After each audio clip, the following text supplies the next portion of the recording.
Combating cancer. Targets will fall when hit.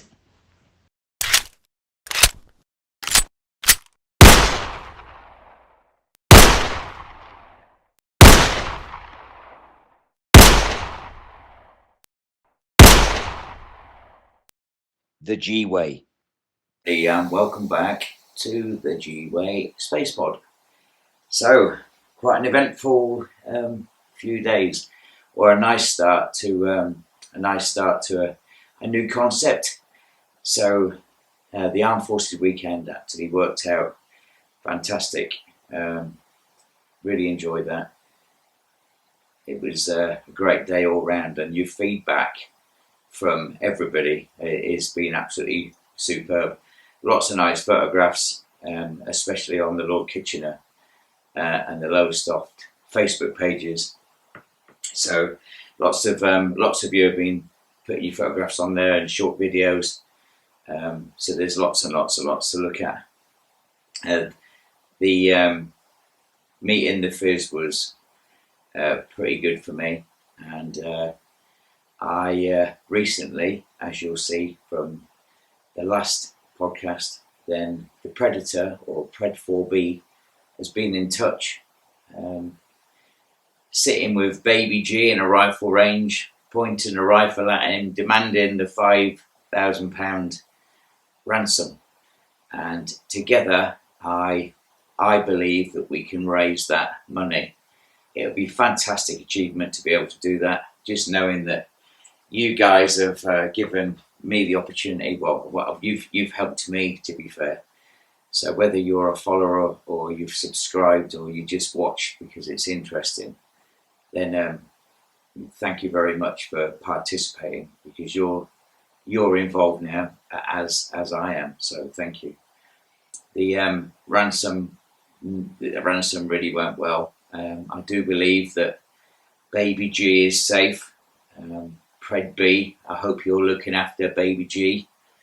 I hope you're treating him well. And to be fair, do you know what? I hope he was poorly after eating those currants that he picked off of the beach near the pier. I hope he's left you a bit of a mess. If you've had a conversation with him, I hope you were able to talk to him better than I did. I am missing him already. So please take care of my little baby. You better be taking care of my little baby. I believe as well that you're taking him somewhere. No doubt you'll let us know when and where. But you take good care of my Baby G. So good afternoon, Colin, if you're watching. Played a great part in the show. Thank you very much. Looking dapper in your tunic. And some of the comments that you were shouting out on the videos with people saying Colin was saying how hot he was, and there was someone determined, take it off. Colin just played down to it and carried on. So that was quite funny as well, to be fair. He did mention, I've got to clear this, there's the kitty-weight cages you have. So from the Lord Kitchener, when you look out, there's two cages, or giant cages. I don't know, and I apologise now for what they are and what the proper names are, what they are. But they are basically out there to get the kittiwakes, I believe, for nesting. And Colin mentioned them. He said that they weren't there last year, so they're fairly new. So that's what Colin was on about when he mentioned about the seagulls and the kittiwakes. So that's new to me as well, to be fair. But I actually had a great day. Thank you to everybody, and let's hope that we can get this show on the road, and let's raise lots and lots of money. So right, I think this is my opportunity now to share with you really what stage 4B cancer is, to be fair. There is another podcast where you'll see that I'm working with Macmillan, and there's a couple of episodes we've done at the moment. The first one was an introduction, and the second one was about the fatigue and how the fatigue part of the illness, the cancer, and how it is it's a vicious struggle It's almost like it's a silent. It is invisible, and it can come from nowhere. And yeah, it does literally appear from nowhere, and it just makes your body want to go to sleep, which is yeah, that's a whole new experience on my, obviously being poorly. I had no idea what it was like. But what I'd like to basically just cover, I think it's obviously I'm a normal human being. Uh, August last year, I was diagnosed with this rare form of cancer. Um, it started off, or for those of you that aren't aware of cancer, it started off in my lung. They thought that it was the primary source was in my lung. But in order to do that, they have to carry out lots and lots of tests. And while they're waiting for the reports of the tests come back, although they can come back and tell you, yes, you have cancer, then we were waiting on things called markers. And I had no idea what the markers were. And the markers are indicators of how bad or how much it spreads. And with the markers, then they can then work out what they can give you, what medication you can have, whether you can have the chemotherapy. And as it goes, I'm on oral chemo. So I take mine at 8 o'clock in the morning and 8 o'clock at night. And basically, one of the first things that the doctor asked me was what my lifestyle was like at the time. And to be fair, there wasn't anything. There was nothing. I didn't have a life at the time. It was a struggle just to get out of my bed.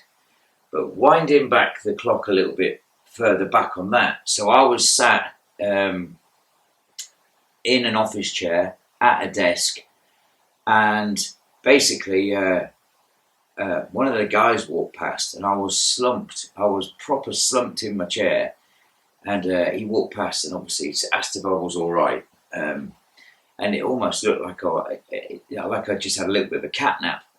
And I found myself having more of these sleeps on a regular basis. But if you're like me, you tend to work out when there's something wrong with your body. And I knew damn right there was something not right with my body. And it was almost like it was a numbness, but a pain, but almost like a misfunction. There was something not right. I wasn't functioning properly. There was something inside me that I knew that was something quite not like it was 3 or 4 months before. But I had gone to the doctors, and I think this is important to share this with everybody, because I thought all I'd done was twisted a rib, and it works out that it was my liver, but being in my chest, being in that area of my body, I'd gone in for tests, and I'd had respiratory tests to begin with, and they said that whilst my breathing was okay, that my lungs didn't appear to be bad. They did say that it was down to dietary. So when the x-rays come back, I went in on a Sunday morning. I was tested for about 4 or 5 hours. They did lots of x-rays and bits and bobs while I was in there. It was almost like a full medical, to be honest. So I'd gone in there originally with a chest, sort of a rib ache. And the examining doctor at the time had turned around and said it was down to dietary, that I had to watch what I was eating and really write down everything that whilst I was eating. And from there, it didn't get any better. I then said within 3 weeks, well, hold on, there's something still not right. I'm still poorly. And that's when they started x-raying. And it's when they did the x-rays. And I tell you what, it was the guy in the radiology department in Northampton Hospital. And while I'm at it, thank you guys, everybody. You're a fantastic team. So thank you so much for looking after me. The radiology guy, he was chatty with me. He was talking away, And then I'd gone through and gone through the tunnel. They'd taken the X or the CT scan, and when I said to him before I left the ward, I says, "Oh, everything all right?" As you do, joking. And then he says, "Oh, the doctor will tell you in due course, you know, if there's any problems." But his whole persona had changed about him. It was almost like he'd seen and knew that there was something wrong. It wasn't long after that they told me it was displacements, displacements of my spine. So again, that almost like a foreign language to me. I had no idea what displacements of the spine was. Was it brittle bone syndrome? Was it an old injury? I had no idea at this stage what it was. And then, lo and behold, I'd gone in again, and they call it SDEC. SEDEC ward in Northampton. Special daycare or emergency daycare. And it was getting a little bit of a regular recurrence because I was going in there, and the gentleman that sat behind the counter, I'd go in there, and by this time, morning Gary, and even to the where he knew the date of birth. So, and then they would send me through into my little ward, and then I was away from everybody else. I was in my own little segregated area. I didn't have an immune system, so I was in my mask all the time. And then I'd get all my bloods done, my blood pressure, the normal stuff, day in, day out, and then more tests would be done. And it was only when a young doctor came in and she said to me, "Oh, have you had or has anyone said the understanding of what's, you know, have you had it explained to you exactly what's gone on?" And I was a little bit naughty because I actually advanced into the conversation and said, "Oh, you know, there's a strong belief that it could be quite serious due to the fact that it was bone displacements, and they generally told me and described to me what the bone displacement was." And then that's when the first word, or the first time cancer was actually used, was in that conversation, where she then disappeared, made a phone call and came back and said that she had spoke to the consultant and that it was time for them to be able to, or he had authorised her to be able to share the news that they were checking me for cancer. And then on the 16th of August, they have that the conversation where you've got your doctor, and then you've got the Macmillan nurse, and you've got another nurse, and then another doctor, and then they tell you you've got this rare form of cancer, that you're one of 3%, and that your chances aren't good. Yet they would like to learn a bit more about me and about my lifestyle, and then they would decide what to do. And if I'm right, and if I remember rightly, they weren't going to give me chemotherapy because chemotherapy would be too impact and it would kill me. And they can't operate because it was far too spread. So they were limited of choices. And then they gave me the oral chemotherapy, which was relatively quite a new medicine. And I'll say your name, doctor, and I hope you don't mind me saying, if you're watching this, and hat off to you. And you know I've got a lot of respect for you, and I tell you that every time I see you. Dr. Masood, he's a bear of a man, but he's just an amazing man. He basically has took me on this journey. Bearing in mind, 1 minute I'm being told that the way I was living was I was doing nothing. I wasn't able to walk more than 20 meters. That my legs were getting really tired. That I became short of breath. That my back, my pelvis, my bum, everything was aching. That I began to lose my muscles. and I generally started to become very poorly. But at the same time, I became very bloated. And what had happened was I'd lost my immune system in my body, so therefore my body started making all of this fluid, and all this fluid was then, it was almost like, the only way I could describe it is when a female's pregnant and they have the water in the womb, no matter what mammal it is, there's that element of protection, protecting the baby. My body made all of this fluid, and it was protecting. It was almost like the cancer was protecting itself. So they had to siphon and get all of this fluid out of me.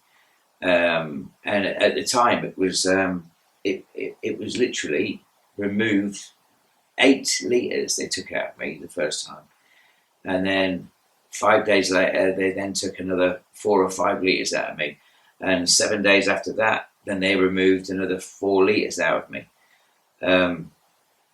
Yeah, and this happened in such a short period, all whilst waiting for the markers to come through, and then they decided to give me the oral chemo, which slowed everything down, although my body was still creating all of this fluid, which made me really quite poorly.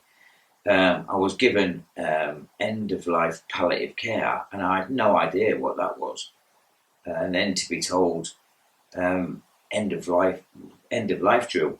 I mean, in the forces, IA drills, immediate action drill, you put your gas mask on and shout gas, gas, gas. You've got so many seconds to do it, and at the end of the day, this was almost like this was setting me up to die. What my expectations were. So yeah, it's a bit of a shocker, to be fair. They didn't think I was going to see October out. And then there was a bit of a celebration anniversary, mum's 75th birthday, bit of a family get together. That took a little bit of organising. But somehow managed to get there and get through it. And by this time, I'd had all of these tests done. I had liver biopsies, had all these drains. By this time, they had put what they call a rocket drain inside me. The rocket drain, I was told that it was really expensive, and they had to go through all the different channels to get all the funds, to release the funds to be able to put this rocket drain in. And that was a procedure that when it was in, then I was having care. People come in, I had the care of the nurses coming around 3 to 4 times a week, and they would come around and they would drain me off, and draining fluid from me out of a bag, whilst having all of these medicines and all the tablets and all the painkillers and everything else that went with it, having to administer myself to go to the toilet, stopping myself going to the toilet, passing blood every time you go to the toilet. Pretty much in an upside down world, and it is it's a lot. It's quite intensive to actually live with. And then the thought of that, then they turn around and says, right, there was progress. Although I've got cancer throughout my spine, my pelvis, my abdomen, all of this complete mid-region, my midriff, it's in my bones, it's in my pelvis, my bones, my spine, it's in my liver, it's in my lung, it's in my blood. It's pretty goddamn everywhere, to be honest. And the rocket drain, when it was taken out, either Dr. Davis or Thomas, I can't remember, forgive me for forgetting. But even the procedure, that having this drained, going in the first place, caused problems because it was under pressure. There was 7 litres of fluid that came out of me when it actually went in, and he was trying to put a valve in, and the valve wouldn't take. And then I wiped me off of him under pressure. All of my juices come out, and he was in a bit of a mess. Although he was all sort of in his theatre gown, and then I wiped his glasses, and I literally wiped his glasses on my t-shirt. and put his glasses back on his head so that he could see what he was doing. Asked him to take a breath, and then together I breathed in and he breathed, and on went the valve, which stopped all of this juices literally flowing and filling the corner of the ward on the floor. Yeah, that was the drain going in. When the drain came out, I was told that it had never come out of a body. Well, it had come out of a body, but they're generally recycled. It costs a lot of money. So read between the lines. It didn't come out of it. It came out of me. It hadn't come out of a body before, not a living one anyway. And that was progress. So then my care went down from 3 or 4 times a week, and then it went to twice a week, and then it went down to once a week, and then basically, well, here I am. I did lose possibly 3 stone, I think. I've lost all my muscle mass. I've lost my bum. I've just looked back at me and the Armed Forces Day, standing next to Ash, and Ash looked so smart in his blazer and his shirt and his tie, and I look like a little Ned stood next to him in my t-shirt and my extra large shorts that I had last year that absolutely drowned me, and I looked like a little scruffy little man. I was that. But you know what? It doesn't matter. What does it matter? It doesn't matter anymore. Just it is what it is. I'm still here. But yeah, I just thought I'd better take my time to share that with you, because I haven't really. We go on about the pod, and we go on about, you see it in both corners, Predator and the Alliance in this corner, and I just took the opportunity to tell you a little bit more about having cancer, but also living with cancer, dealing with it daily. And I want to share it with you guys. I'm going to have some fun. I thought the kidnapping of Baby G went down well. Originally, what was going to happen was Ash was going to come on stage dressed in the Predator outfit. Was going to pretty much expose himself. Sorry, he wasn't going to expose himself. He was going to. Well, we didn't know what to expect. It wasn't premeditated. It wasn't rehearsed. It was just going to be what it was going to be. He made me wait all day, and I fried myself in the sun, which wasn't great. And now I'm sat here with sunburn on my head, which I'm not bothered about.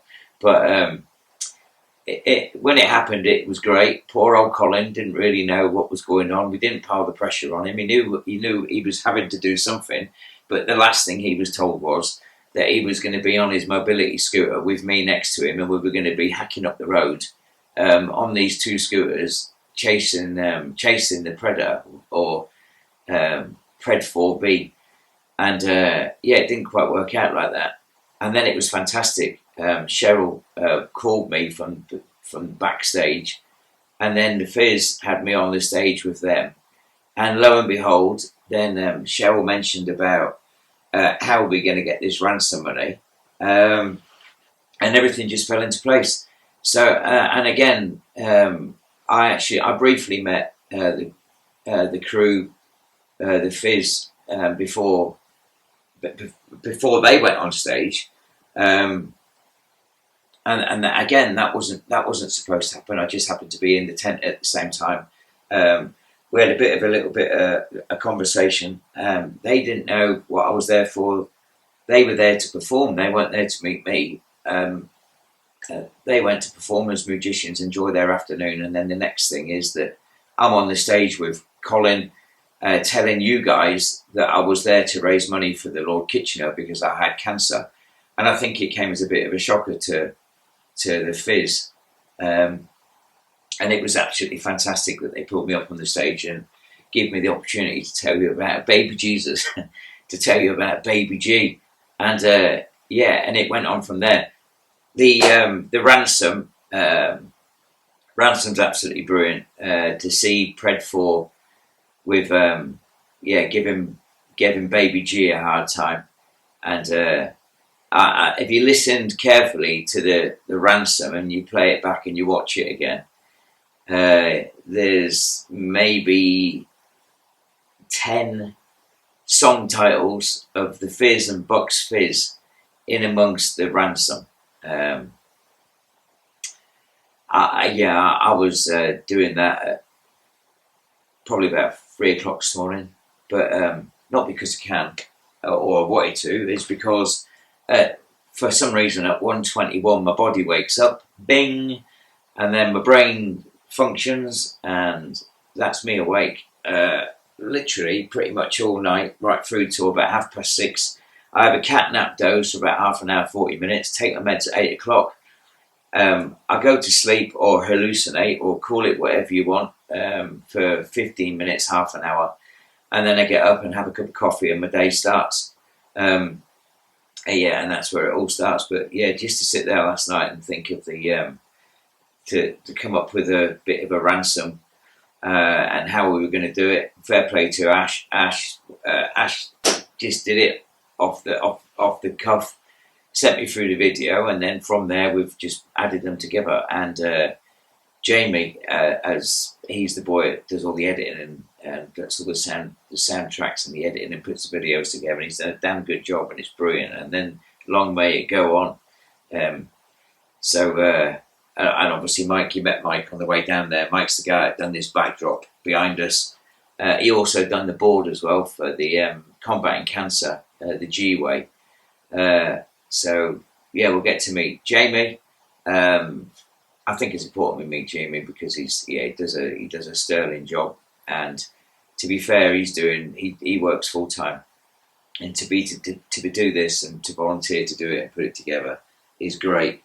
But we're all part of it now. We're all part of this little journey. You're part of it because you're watching it in the first place, and thank you for watching it.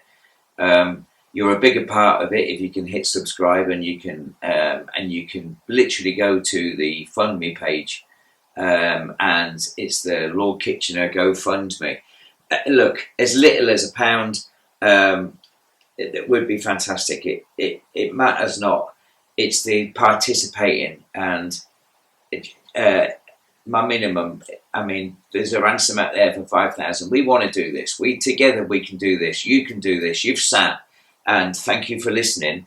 You've listened to me go on about me. It would be great to know loads about you guys. I'm sure there's people out there that I'm friends with on Facebook that I have no idea what your backgrounds are or what you've done, and I'd be interested to answer any questions. I want to interact with you. I want you to ask me questions about how I cope, or how do I get through fatigue, or how do I get by when not having a shower for 4 days because I've got patches on, and standing in front of a sink and having a strip wash, listening to people going on about how hot it's been when the sun was out, and there's me sat there thinking, crikey, yeah, I'm just as hot, but at least you're clean, because I ain't. Well, I've tried to be as clean as I can. There's lots of people amongst us that are also poorly as well, and it's just understanding everybody. And if you can be part of this, I want you to be part of it. I want you to be part of my journey and enjoy the journey. I'm really looking forward to making more, coming up with more ideas, thinking outside the box. I'd love the opportunity to raise money in the future, and I'm sure there'll be the opportunity out there. There'll be more opportunities to raise money or to meet people. I've no idea really about podcasts and how they work. I've done this because I want to share this experience, good or bad. Whether they're bad, it doesn't matter. I'll still be here. I want to share the good with the bad. I want to take you to the hospital when I go to the hospital and show you exactly what goes on and all the meds and how often I do all the meds. But yeah, please, it's if you're watching this, then obviously you're watching it for a reason. You're showing an interest. Yeah, together we are part of this. You're part of this. You well, you are part of this because you're actually watching this. Whether you joined us at episode 2, whether you joined us right from the beginning, whether you join us at episode 42. I thank you for being part of this. We're in this journey together. I'm hoping that I can be here for a lot longer. So, yeah, let's work together. Let's enjoy it. Anybody that's got anybody that has any ideas, or if you've got any fundraising ideas, then let's work together. Let's please get in touch.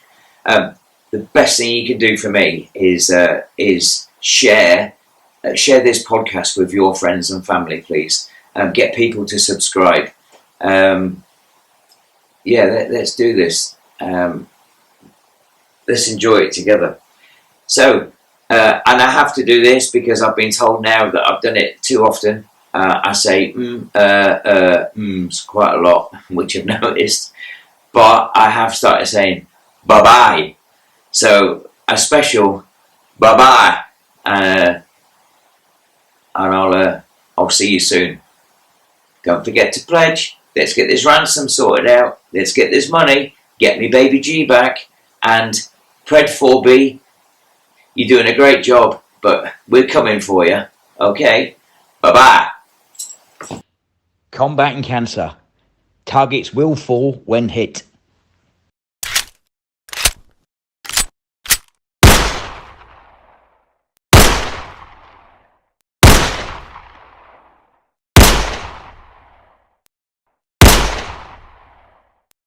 The G-Way.